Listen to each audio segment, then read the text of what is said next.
Hello and welcome to the State of the Euros here on A State of Mind. History remains unrealised for the Scottish national team, with knockout tournament football remaining elusive as a 3-1 loss to Croatia at Hampden last night ended the Euro 2020 journey for Steve Clarke's side. I'm Seán McGill, and joining me to ask what's next for Scotland after this exit is Struan Garvey. How are you, Struan? Probably as good as any Scotland fan is today. To be perfectly honest, it's a disappointment. I'm not that surprised, but disappointed at the end of the day. Yeah, absolutely. And we're also joined by Cameron Wanstall. Cameron, how are you? Yeah, I'm kind of echoing the same sentiments, just a little bit underwhelmed. I got some hope in me for last night's game, and as always, it's taken away from me. So, what can you do? And we're wanting to ask what's next for Scotland on this show, but that's impossible to do so without reflecting on last night. Struan, I'll start with yourself. And the atmosphere at Hampden last night was just absolutely electric. And we spoke about how that might affect the players before the game. But I think looking at that, you've got to say it's impossible for them not to have got up for the game, considering how loud those 12,500 people were last night. Oh, the atmosphere is fantastic. You wouldn't have thought it was only 12,000. I think my dad actually made that point when I was watching the game last night. He said, it feels like more. And even in the pre-match build-up, Graham Souness was getting drowned out by the singing and the chanting. And I think they were absolutely fantastic throughout the game as well, to be honest, the crowd. And I probably did give the players a bit of a boost, to be honest, in a game like this, especially for how long everybody's played without fans this past season. Yeah, absolutely. But it must be odd to get criticism again, to get praise again, to hear that sort of roar. And it didn't get off to the best of starts, Cameron, with that early goal for Croatia. How did you view that one? Because to me, I think we were outplayed last night, and I think there was a lot of sort of moments in that goal that you can say Scotland just weren't quite up to it, really. Yeah, it was quite disappointing. It seemed like a silly goal to give away. I think the ball came over the top. It's Ivan Perisic, an unbelievable player. Stephen O'Donnell just gets caught underneath him. Scott McTominay then gets caught underneath Stephen O'Donnell. And I think the ball just unfortunately lands right at the feet of Vlasic, gets a toe poke on it. And there's not a lot Marshall can do. Also, we were talking last night, and I thought maybe Marshall could have got closer to it, but I don't think he's ever saving it. It's an unfortunate one to give away. I thought we were on top until that point, and that's just, it's football. It can happen. You can go one goal behind. It was more the reaction to it that's disappointing. Yeah, and we had that Adams chance before it, but I've seen a lot of criticism for Clarke, and that's a talking point we're going to get onto absolutely on the show.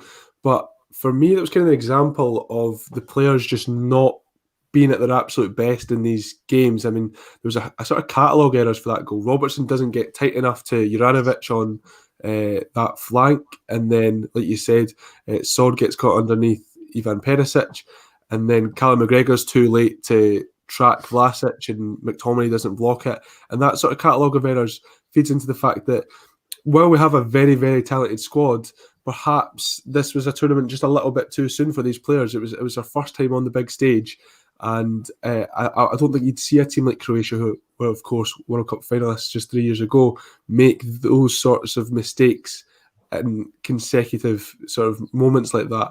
And that was a difference on the night, I think. Struan, though, I mean, I know yesterday ended in disappointment, but I think we'll all cherish Callum McGregor's goal for a very, very long time. I can't remember the last time I celebrated a goal like that. I was saying in our group chat, it was like a out-of-body experience. I don't know what I did. I just know that I went mental. And you've got to say, it was an absolutely fantastic finish. Oh, it was absolutely brilliant. Or I just didn't expect it from all the players in the pitch for it to come from. You just didn't expect it to be McGregor. First goal of the tournament for us as well. And it was just amazing because there were so many near chances that we had, and then out of all the chances, I just didn't expect that one to go in. It was, what a strike! I'd have loved to have been behind the goal to have just seen that go in. It was on his weak foot as well. Yeah, friend Graham Sinclair said he had the perfect angle behind that goal at Hampden yesterday. Cameron, we're going to look back at this tournament with a lot of what ifs, but the buzz of seeing your country score a goal at a major tournament, and one that mattered as well, one that got us back into the game, is one that I'm sure will hold dear for a long, long time. Yeah, definitely. If it had been a last minute just consolation, it would have kind of felt like we still haven't scored at this tournament. It would have been nothing. But the fact that it did get us in the game, it gave us a chance. And like Struan said, unbelievable goal, like on his right foot as well. Beat 4 men, I think it went through before the keeper. Just didn't seem like it was ever going to go in, but it did. A brilliant moment. And even if you're sitting on your couch alone with family, if you're at the pub, it's still an amazing feeling. Yeah, absolutely. And speaking, it was a great finish from Callum McGregor, but it was an even better one from Luka Modric in the second half, Struan. Do you think we maybe underappreciated not just him, but his influence on this Croatia side heading into the game? Because we spent a lot of time talking about the fact that this isn't the Croatia side of 3 years ago. And when I say we, I think that's the sort of wider Scottish football community. And they were there for the taking. And perhaps that's true. But when you've got a former Ballon d'Or winner like Luka Modric, did we maybe not take that as seriously as we should have? I did think when watching the game, he was afforded so much time on the ball, but just the way Croatia passed the ball around, I thought it was amazing. You know, they always seem to find somebody. And I think Modric is just one of these players who he can just find space wherever he is and just constantly was just dictating the play. It was so tough when they scored the second goal to make it 2-1. I think my initial reaction was just what a strike, you know, as angry as I was at the time. It's just hard not to appreciate how good a finish that was, and then his delivery for the other one. It's just, I think we knew heading into this that Croatia's midfield, especially Modric, was going to be the main problem. And I think Ali McCoist on commentary summed up how we were all feeling, just because the amount of praise he was giving Modric, it was just phenomenal. Even at 35, he was just running the game. Yeah, he was absolutely outstanding. And what do you think on that, Cameron? Because Croatia have been in for criticism throughout this tournament, and I think they're the first team really who outplayed us at the Euros. And a lot of that came down to the fact that their talisman, Modric, was so influential in that midfield area. Is that a slight on Scotland? Did we allow them to do that too much? Or is it just a world-class player rising to the stage? Yeah, it's a difficult one because we gave Modric far too much time. We gave their whole midfield too much time. It's like we had 10 men to their 11 at times. It feels like they always had an open ball for the goals as well. It was always that situation. But I think with Modric, if you put I don't know, let's just say John McGinn, probably most athletic midfielder. You put him on Modric and say, kick at him, really try and get something out of him, try and knock off his game. Luka Modric, 9 times out of 10, is just going to glide past him because he's a world-class footballer, a Ballon d'Or winner. And I think I disagree with the tactics last night, but it's not like we can just go out and high-press the midfield. We just get overrun. We probably would have conceded a lot more goals. We'd have left more space in behind. So it's a really difficult one. I'd definitely say for his goal, we could have got out to him quicker. I think it was Stuart Armstrong maybe that didn't get out to him quick enough. But it's a fantastic goal from him, and he had a brilliant game. When you say you disagree with the tactics, what are the real sort of sticking points for you? Where sort of what was most frustrating in that performance in a tactical sense last night? I'd say we had a lot of space just in between defence, midfield and attack. It meant we had to go really direct. I think how we went direct didn't work. We had nothing going on the wings with Robertson and O'Donnell. They were neutralised all game pretty much. I think a lot of our attacks just started because we played it back to David Marshall. He puts a punt long, and even if that does reach Dykes wasn't doing anything in the air. I don't know if he even won a header yesterday that actually went on and fell to Che Adams or a Scotland midfielder. It almost always went back into Croatia's feet. And half the time those punts from David Marshall didn't reach anybody. They might have stayed in play, but it's just turning over possession. I think the only time we actually had attacks was when McGregor was available in that 6-row. Marshall would play it into him, he'd turn, and we'd create something from that. And that didn't happen enough yesterday. We should have made sure that happened a lot more. I think, I said after the Czech Republic game that we have our most talented midfield we've had for a long time, and I'd like to see us play through it more. But with no Jack, no Gilmore, I would have been a bit worried about us spending too much time in that midfield area against a midfield as talented as Croatia's. But I agree that O'Donnell and Robertson had to be more influential on the flanks for that to happen. They needed to get high up the pitch, and of course that works off the midfield as well. But more could have happened. Stuart, we spent a lot of time yesterday talking about how we replace Billy Gilmore, and Steve Clarke elected to bring back into the fold Stuart Armstrong. What did you make of his performance last night? And do you think he was going into the game? Is that the change you would have made for the absence of Gilmore? I wasn't too impressed with him, to be perfectly honest. I mean, I think it would have been tough for any player to come in for Gilmore, especially the performance he had after Wembley. I just wasn't impressed with Armstrong at all. You know, from the entire game, I can only remember the one good delivery that he put in. There was a couple of occasions as well where it was him and Robertson standing over the dead balls, and Armstrong seemed to take more of them, and I just felt we weren't getting anywhere with there. And I think he was probably on the pitch for too long at the end of the day. I just don't think it was a like for like, to be honest. I think we spoke yesterday how somebody like Fleck, as much as he's not a fan favourite, probably would have made the least shake up to the team, probably would have been the best fit to come in. And I wasn't that impressed with Armstrong against the Czech Republic as well. I'm not sure if he just doesn't really work that well in the system for Scotland. Of course, in Southampton recently, he's playing on the right-hand side of a 4-4-2. So I'm just not really that sure. And I really wasn't impressed. But at the same time, I think it's hard to criticise him, obviously. He probably wasn't expecting to play. And, you know, Gilmore was so good against England. I think it was just going to be difficult for anyone to fill those shoes. Yeah, sure. Armstrong's a really frustrating one for me because he's obviously a very, very talented player. I mean, during his time at Scotland at both Dundee United and Celtic, I really enjoyed watching him play as a footballer. I just thought he was immensely fun to watch.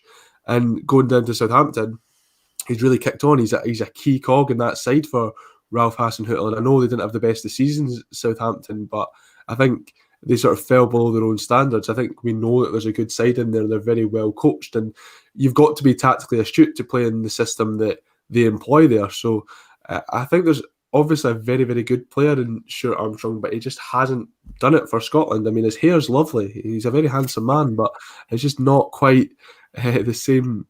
We need more than that, unfortunately, Cameron. That's the thing. We need. If it was just on good hair, you'd be playing at the Euros for Scotland. Do you know what I mean? I don't know about that. I really don't know about that. I can't even style my hair, so let's just not go there. Should we put up some old photos? No, let's not.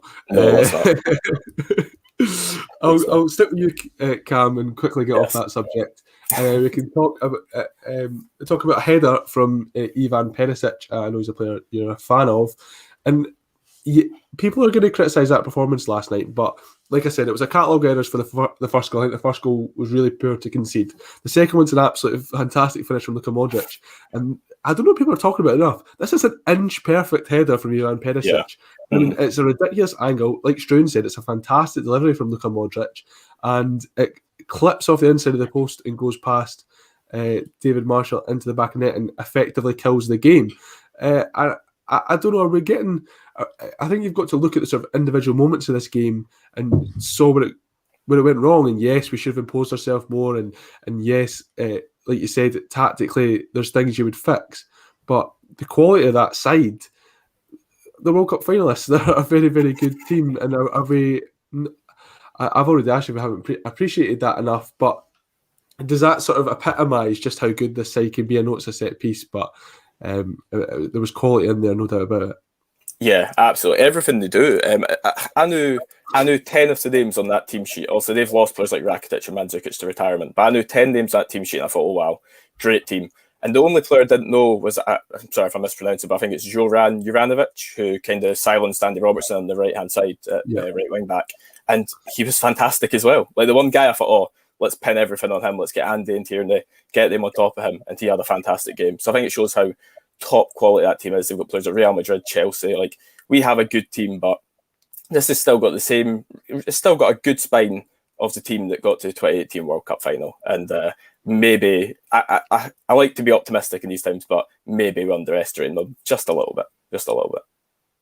Yeah, and let's get on now to talking about our main focus, which is what's next for Scotland.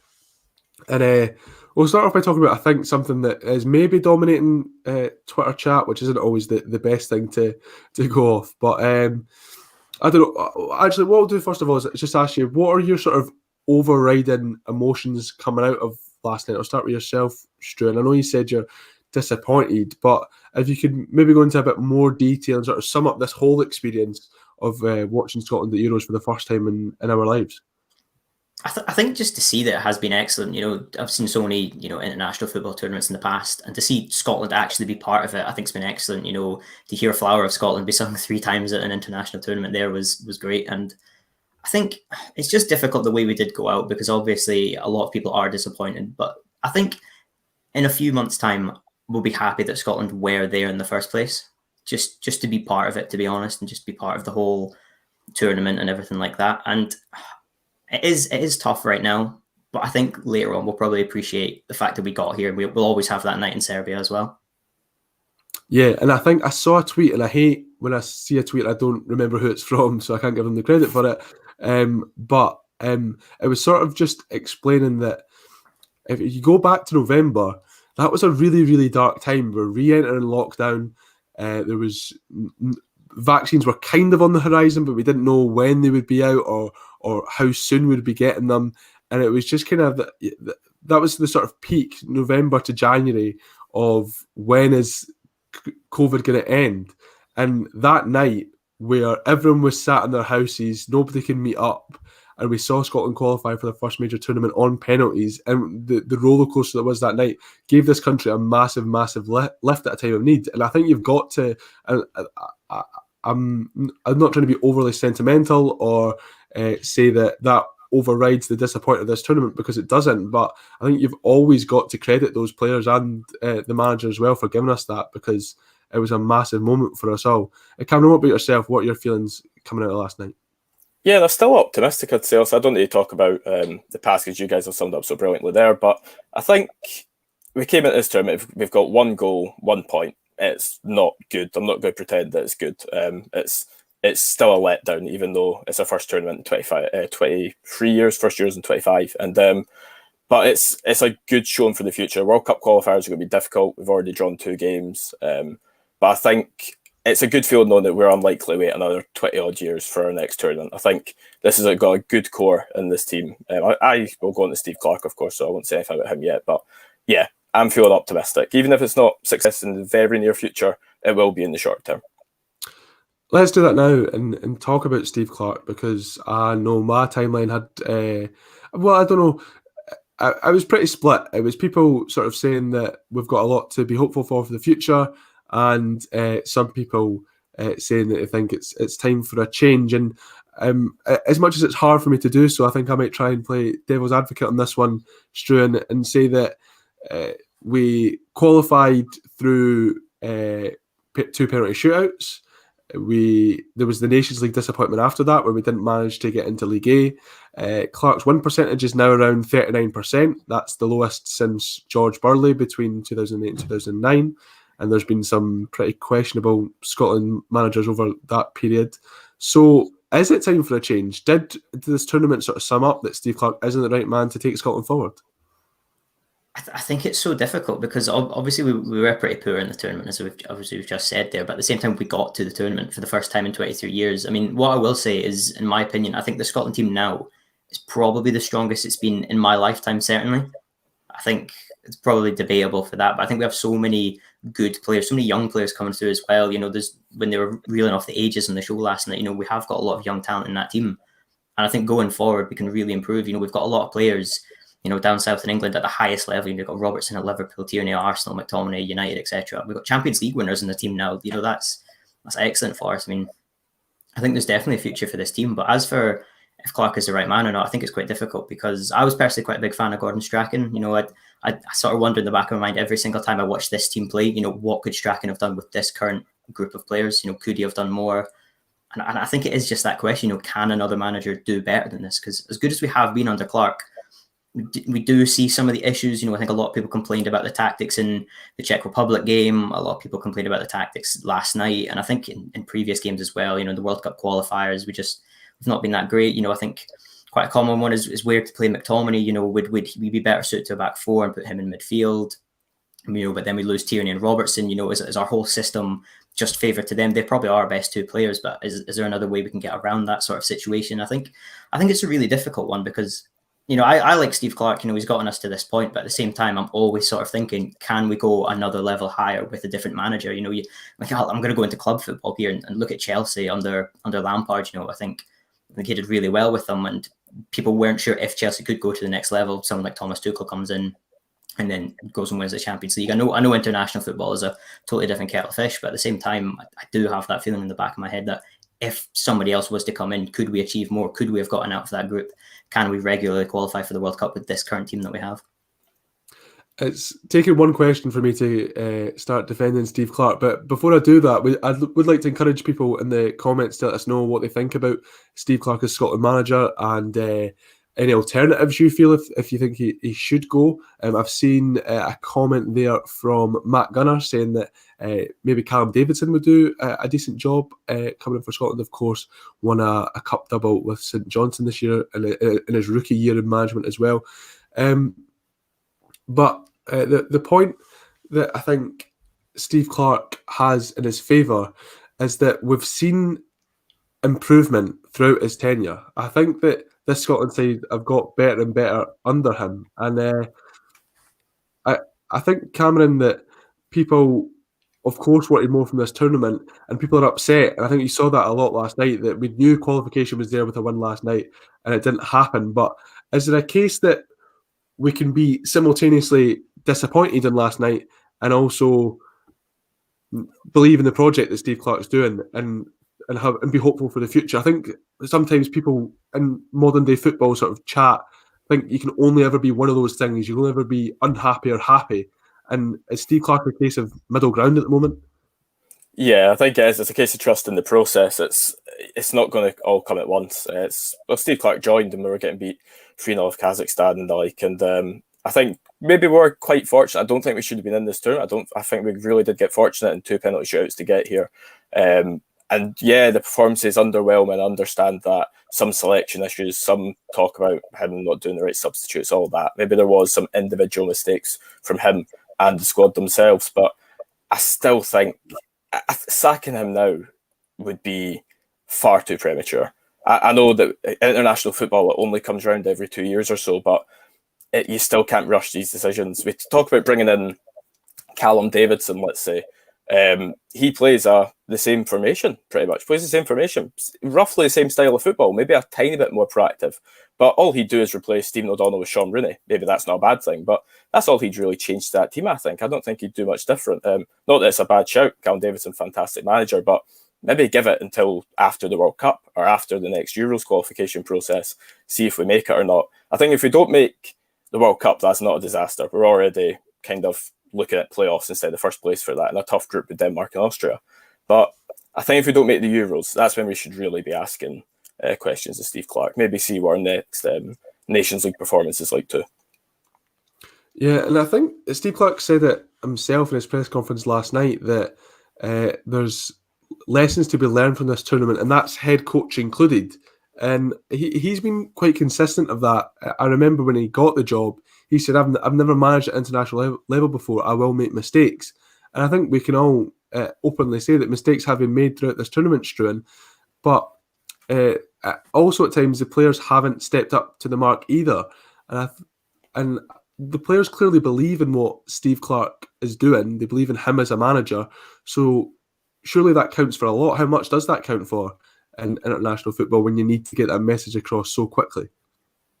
Yeah, I think definitely. I think the players are playing for him. You can see that. I've never once thought, oh, the attitude's terrible from this team. You know, I think this is a very likable team because I feel they give 110%. You know, just a little thing. I think every single player sung the national anthem in all 3 games, and I think that just shows the passion because you know quite often some players don't sing it. And at the same time, I feel we can't really just say, oh, you know, he needs to go sort of situation because I think he has brought a lot to the players. You know, it's very easy to blame the manager straight off the bat rather than the players on the pitch because you could look through every single match and think, you know, if O'Donnell's shot goes in against Pickford, you know, we might go through. If the first header that Schick wins is deflected or defended well, we might win that game, sort of thing. You know, it's these fine margins that you can come down to in the games and think, you know, can we blame those as well? You know, it's just the same old excuse, isn't it? It's easier to blame one manager than 11 players. I think there's definitely 2 sides of the coin to this, and I think it is a very difficult decision, but I agree with what Cameron was saying that we need to at least give it till after the World Cup qualifiers and potentially the Euro qualifiers after that. You know,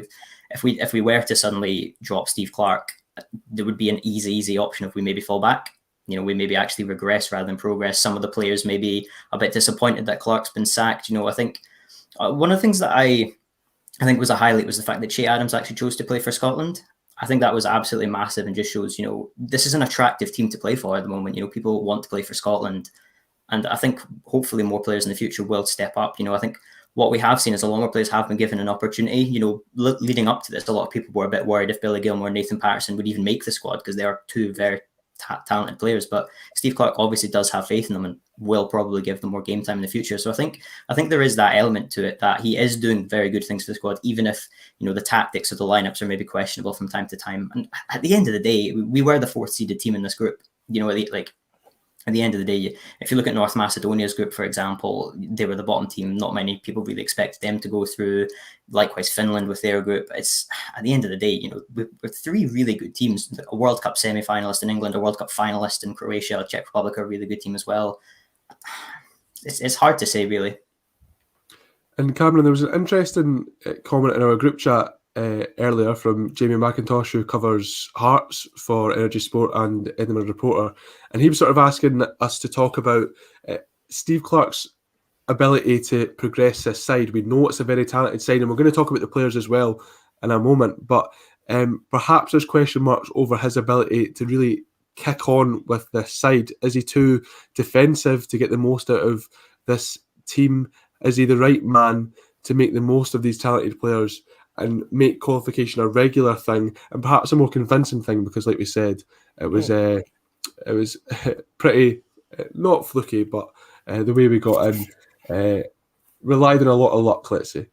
Yeah, it's funny. I'm glad you've asked that, because the one thing I basically missed out a minute ago when I was speaking is that a manager changing his style isn't a good thing. A manager should stick by what he knows, stick by his tactical decisions. If Clarke now goes, right, I'm in a bit of bother, that was maybe a bit too negative, that tournament, not enough attack, like not enough going forward, and he changes his style, he goes 4 at the back, or even does just throw more forward, it doesn't work. It's not a good idea for a manager to do that. But I do agree, if that's what Jamie's suggesting, that he is a little bit too negative. Like, we were fairly solid at the back. We conceded headers. Maybe the last night game's a write-off, but they defended well against England, and one of our goals we conceded was for 50 yards, like individual mistake. I think if Clarke's going to go more attacking and turn on his own style of being a defence-minded first team, I don't know if that's a good idea. I think that might be a recipe for disaster, to be honest.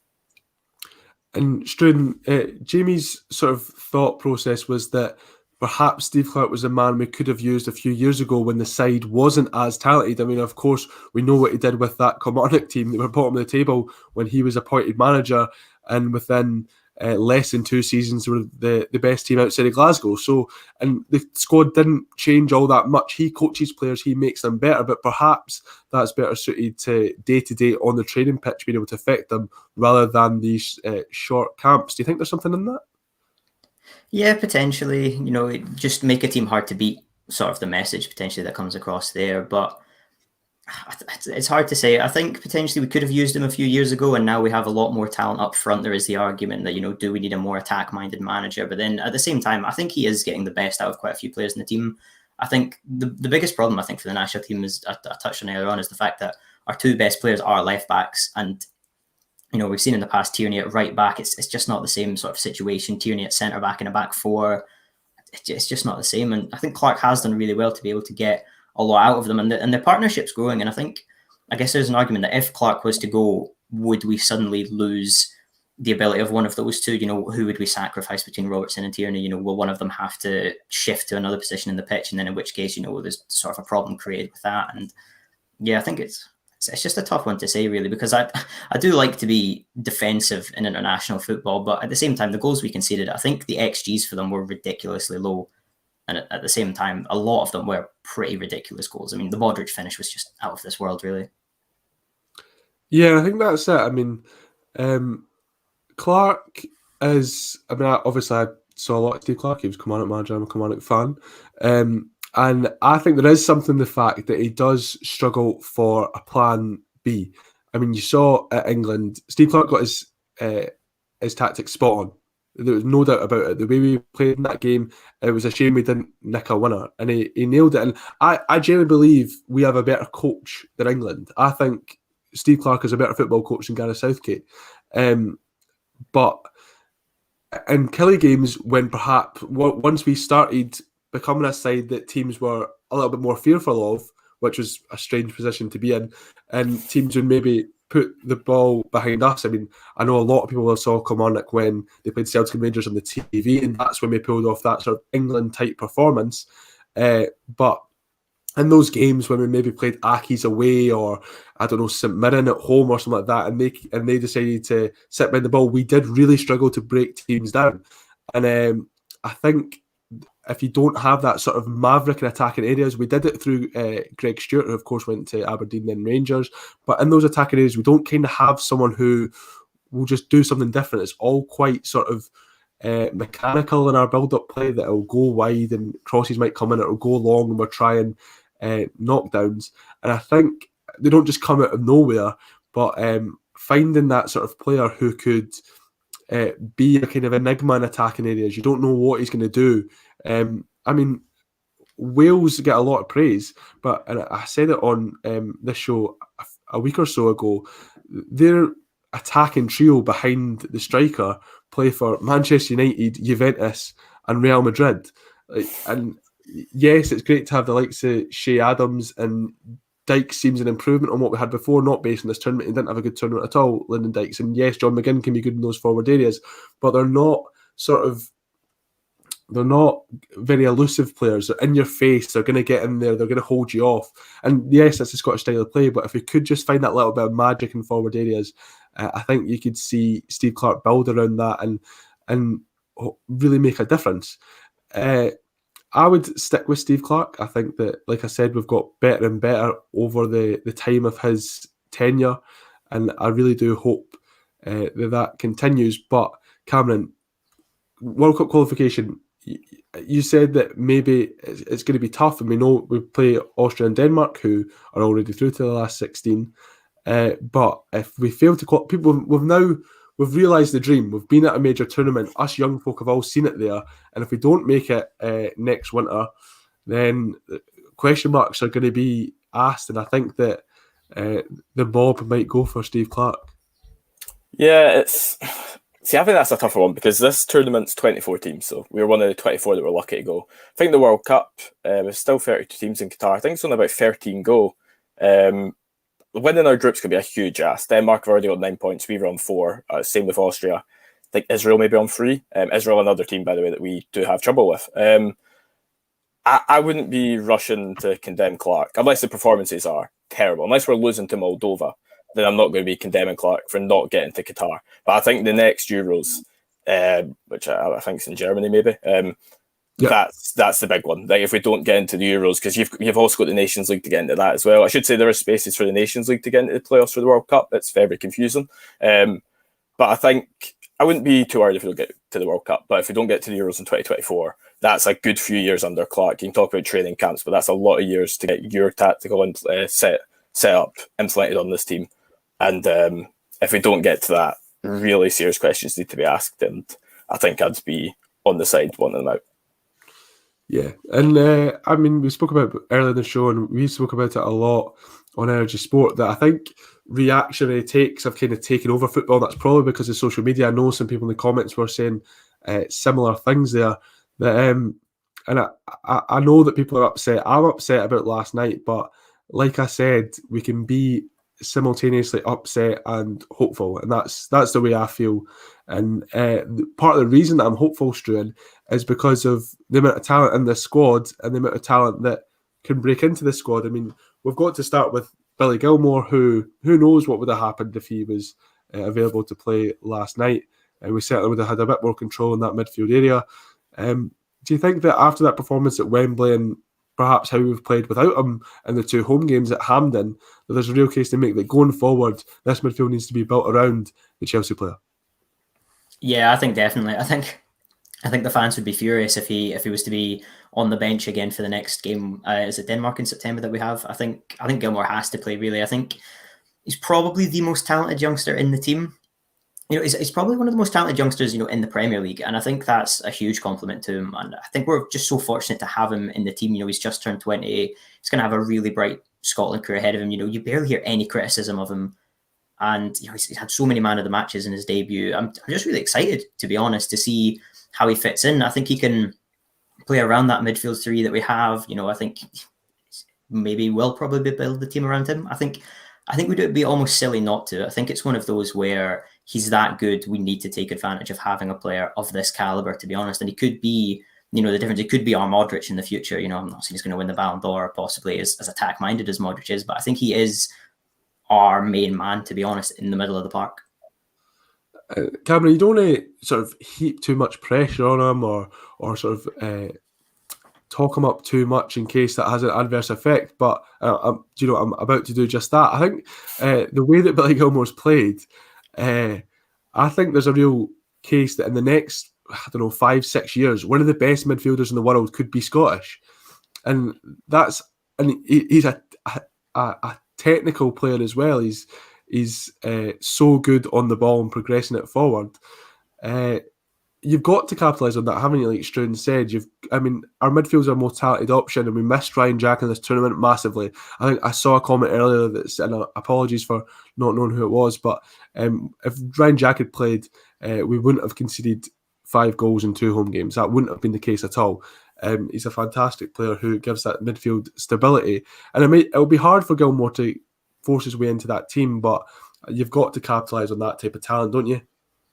Yeah, definitely. Also, comments even coming in there that's only been 1 game for Gilmour, and that's true. It's 1 game. He had a good game against England. I don't think it was that spectacular to us. I thought he'd done a really good job under the pressure. But if he does reach his potential, we've had good centre mids in the past. We've had even holding midfielders. I don't know, Darren Fletcher, got Barry Ferguson, maybe another level above. But Billy Gilmour could really reach that next level for Scotland. And I think what you said there is really important. And Struan, you said there he could play anywhere in that midfield. That's true too. But he's a technical player too. This isn't just some ball winning hard man. This isn't even.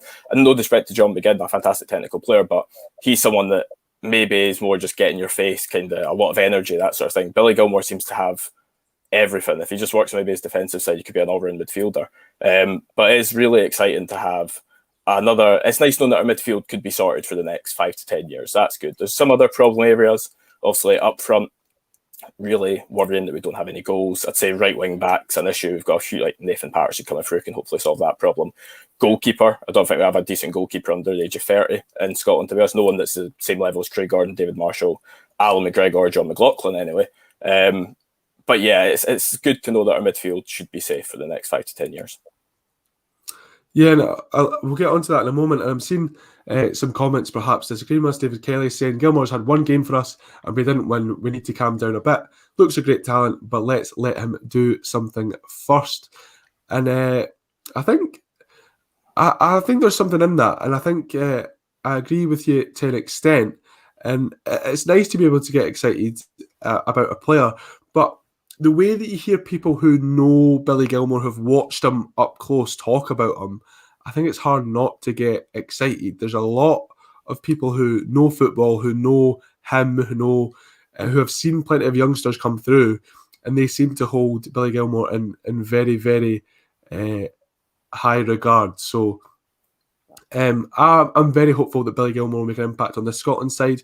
There's rumours coming out in the last couple of days that he could be headed to Norwich City on a season-long loan, which would be good to get him more minutes, because he'll struggle in that Chelsea team, who I assume will be gunning for the Premier League title next season. But Billy Gilmour's been man of the match in his FA Cup debut, his Premier League debut, his Champions League debut, and his Scotland full debut. So if you can step onto all those stages against that calibre of opposition and be the standout player on the park, I think says a lot about not just him as a player, but him as a character as well. So I'm very hopeful about the future of Billy Gilmour. Struan, Cameron mentioned them there. There's other sort of problem areas in this Scotland side. Where are you on that? What areas really trouble you? I think up front, I think the fact that, it took us to 2.5 games to score our first goal in this tournament, I don't think is great. We spoke previously about how Wales, they've got a lot of match winners, and there's someone like Gareth Bale. I feel we do lack that up front, someone who can just get a goal out of nothing, out of absolutely nothing. I think, someone like Lee Griffiths possibly could, he's got a free kick in him, he's a really good finisher, it's maybe not going to have much more of a future in the Scotland national team.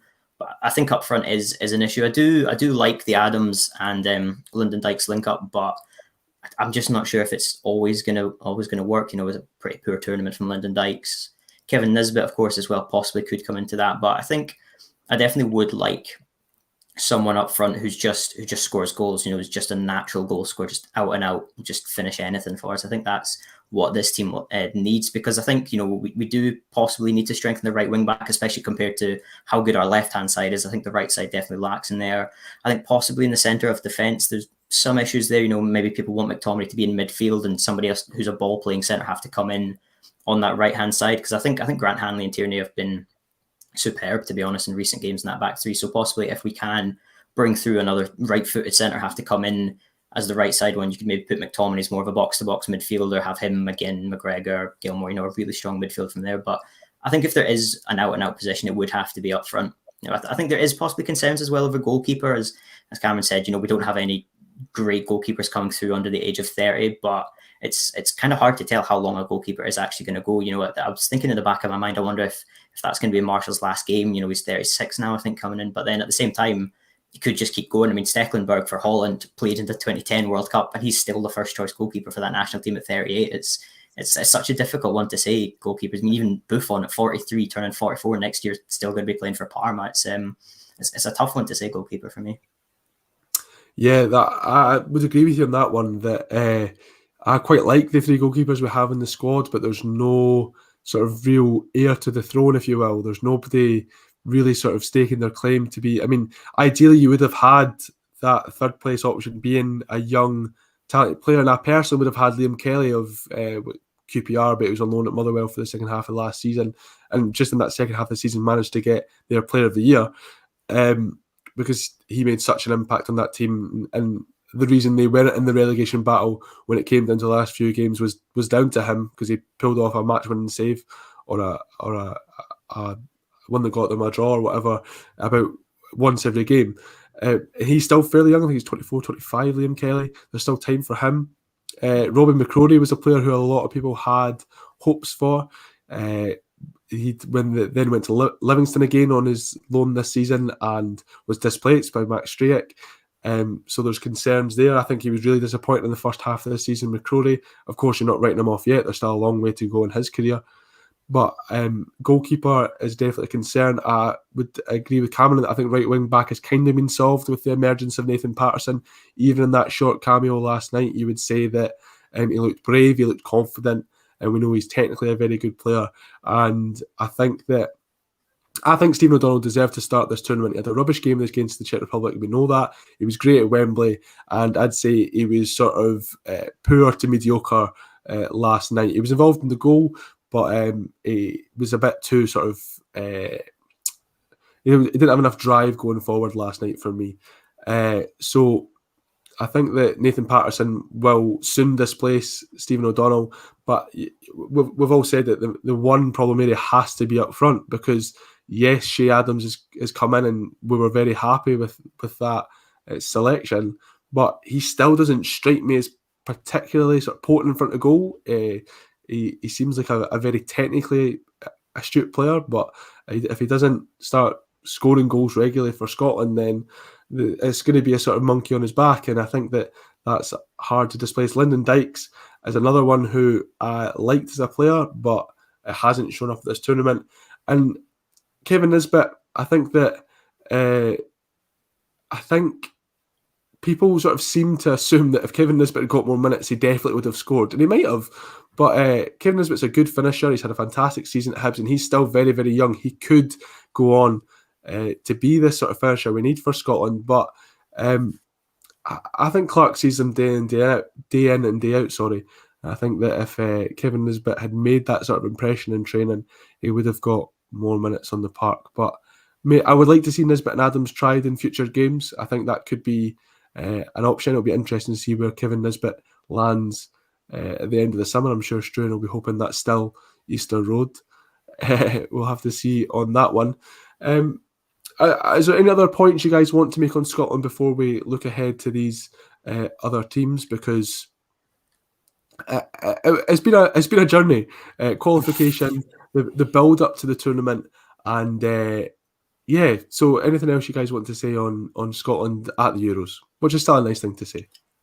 I'm not sure. I liked your idea there of trying out Adams in this, but in the future, because I think in this tournament, like I've already said it, so I won't repeat myself too much, but we far too often just lumped it to Dykes and it went nowhere. So I think we should totally, if there's one facet of his tactical style, Steve Clarke's tactical style, that he's going to get rid of, I don't mind direct football, like balls over the top, but the idea of just lumping it to Dykes and hoping that he's not like 6'6", he's not like your Kiefer Moore or whatever, he's not that much of a target man.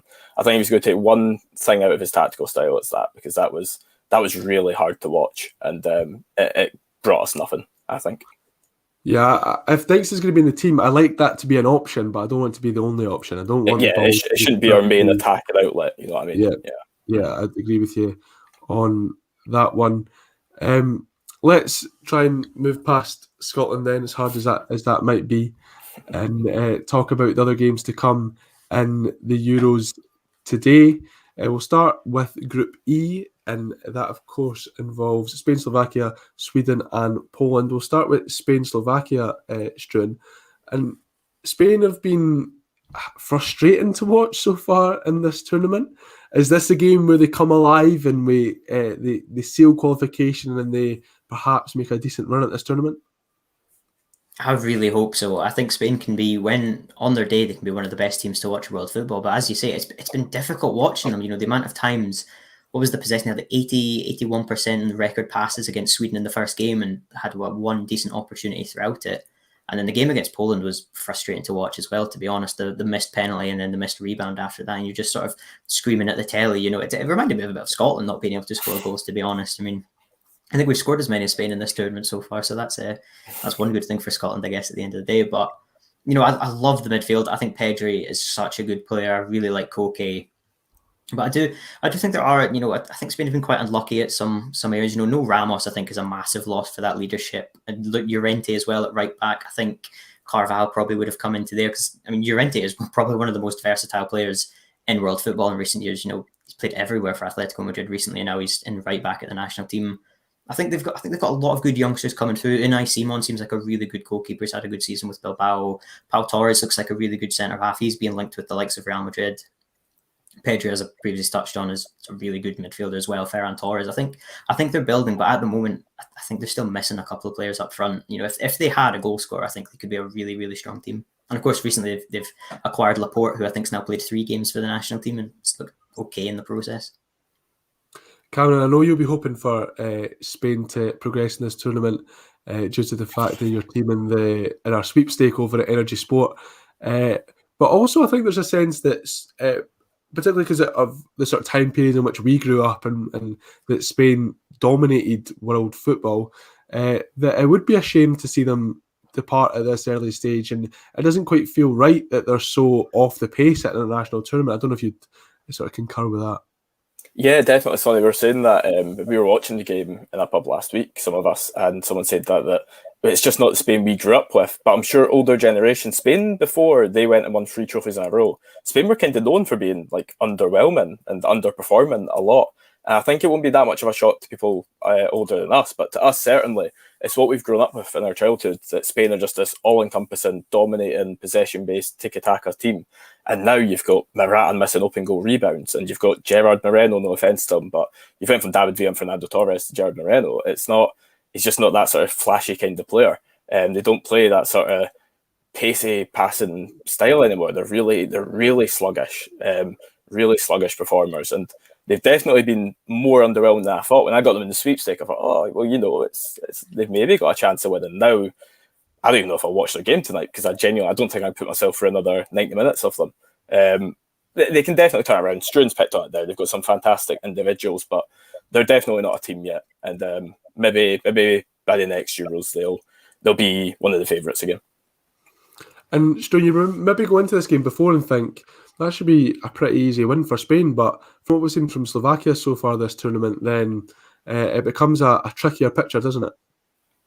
Yeah, I think so. I think Sweden sort of gave the foil for teams to use against Spain. If you just sit back and defend, the team don't seem to be able to carve you open, sort of situation. And I think that's exactly how Poland attempted to play as well.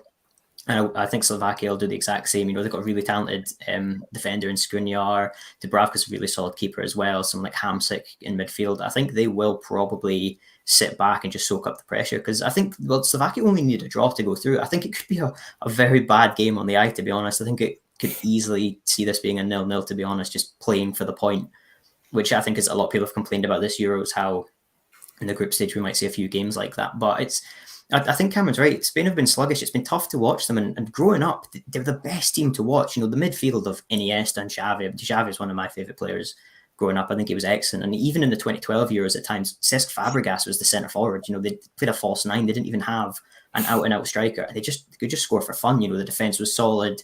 The likes of Valdez, Casillas in goal. Even when De Gea was at his peak at Man United, he was nowhere near the team because of how good Casillas and Valdez were. The defence as well, Piqué, Ramos, Puyol, just exceptional players. And I think Spain are definitely going through a transition, but it could be a really, really tough game to watch, to be honest. I'd hope it would be the total opposite. I'd love Spain to get an early goal and then they just come alive, they just come into this tournament. But it's just hard to say, to be honest. I mean, on paper, you wouldn't give Slovakia a chance in this type of game, but at this point in time, I wouldn't put it past them to get a win, to be honest. Are you a fan of narratives, Cameron? I am a fan of narratives. Why do you ask? Let me paint one for you just now. Okay. Robert Lewandowski, the best striker in the world, heading towards the twilight of his career, but still banging them in, breaking records. The epitome of what all modern day strikers would like to be. On the other side, Alexander Isak, one of the strikers who we're all getting most excited about in world football, banging goals in despite his age, sort of reinventing what it means to be a target man in modern day football. It's the present versus the future. Is that something we can get excited about? Definitely. I think both have been unfortunate to not to be buying goals. I know Lewandowski got a goal the other day there, but I don't think Isak has scored yet. I think Sweden have only scored one goal. I don't know if he scored it. But we've seen what he does have, and both of them are just both of them are fantastic. I hope Alexander Isak does basically turn into, he could be basically the next Lewandowski, I suppose. Similar sort of player, maybe a lot more dribbling in him though. Also, we saw that one where he just skipped past about 5 players and unlucky that the keeper got at his front post. That would have been one of the goals of the tournament. Maybe we took some heat off Schick scoring against us. But yeah, that's a fantastic narrative, and I think I might actually tune in for that one just because of it. Be fantastic to see both of them go out and get goals tonight. And I think that one, for actual performances, I think that one's definitely going to be the better game to watch for me.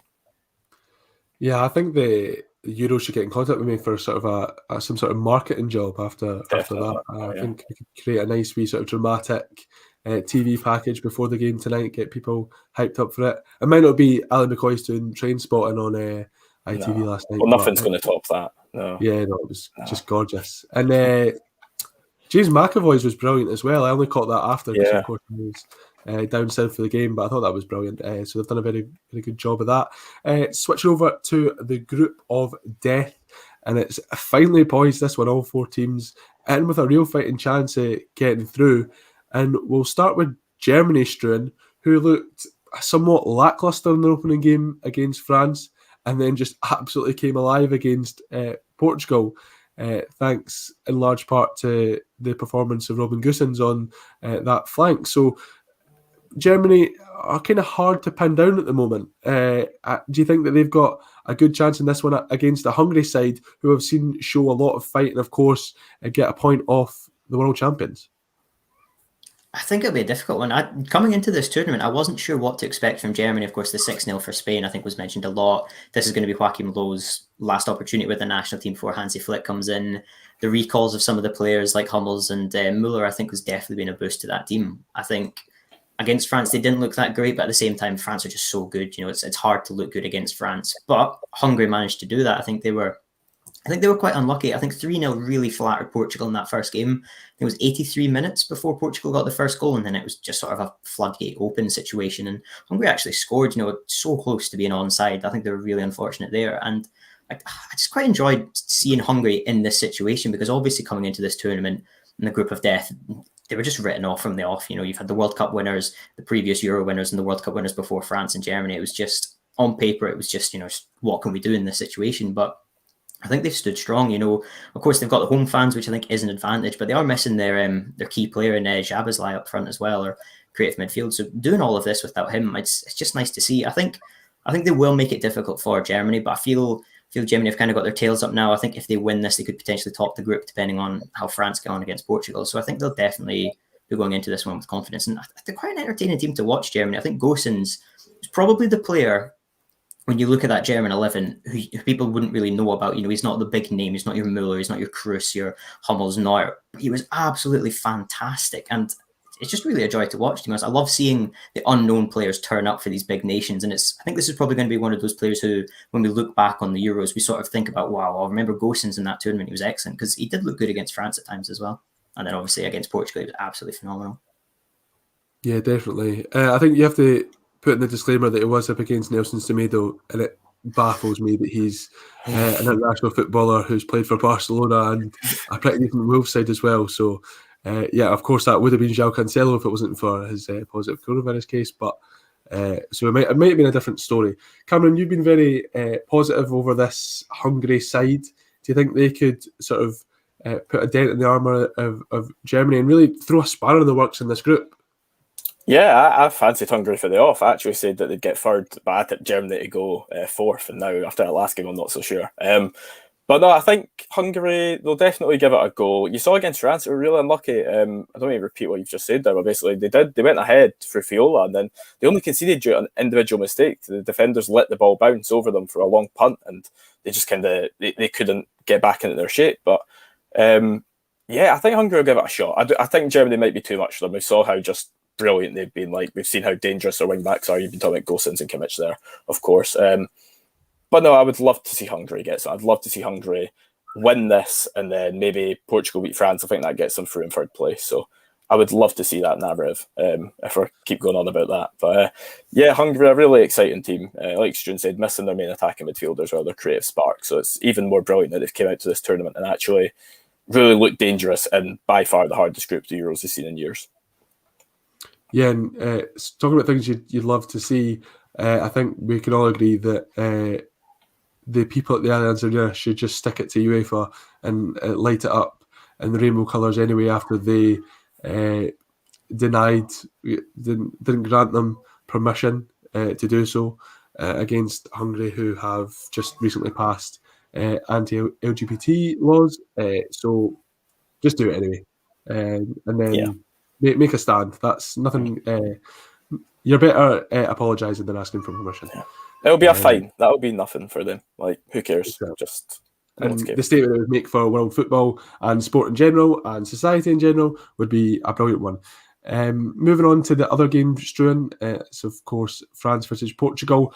Does France already been through make this a more sort of winnable game for Portugal, or do you expect France to be gunning for that top spot? I think France will be wanting that top spot, to be honest. I believe second place in this group will play the winner of what was our group. So I think that's England. So I think that's probably, I think you'd want to come up against England at this point in time. So I think they'll definitely be going for it. I think what Portugal have shown against Germany as well is they're not actually that great a side, to be honest. I think their sort of front four that they've got is so strong. But I think coming back, the midfield pivot and the defence, especially Nelson Semedo, as you touched on, I just don't think are that strong. You look at how good France's front three is of Griezmann, Benzema, Mbappe. I think they'll have a lot of fortune in this game. I think they'll definitely be going for it. And I feel it wouldn't. It's not necessarily an embarrassment to draw to Hungary for France, but I think coming into this, they are the worst team in this group. You're coming in as the world champions. Every single person has tipped you to be the favourites for the tournament. The fact that you've then drawn to who are the worst team in the group, I think they'll probably be very, very determined to right that wrong, so to speak, and definitely put on a better performance. But at the same token, I think Portugal probably will be quite embarrassed by the way they were destroyed by Germany after taking the lead. And I think from their point of view, they beat them in the Euro final, which France probably want a bit of revenge for as well from 5 years ago. They probably have that in the back of their minds, quite a few players still on that same side. So I think this could be a really, really entertaining game. I hope it's just end to end, to be honest. Both teams fully going for it, not playing up for a draw or anything like that.